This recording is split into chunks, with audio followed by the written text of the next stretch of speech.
তাই নীলাচলে জগন্নাথ রায় গুন্ডিচা মন্দিরে চলি যায়।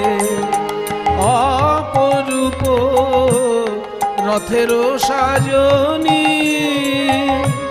তাহে চড়ি যায় যদুমণি।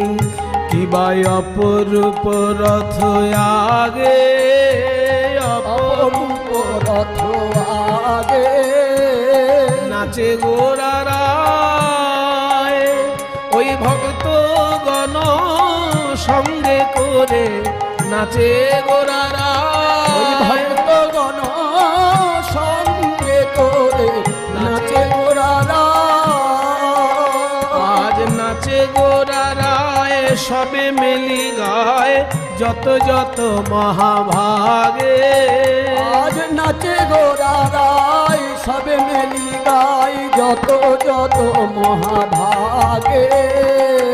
জগন্নাথ মুখ, মহাপ্রভু আজকে জগন্নাথের মুখের দিকে তাকিয়ে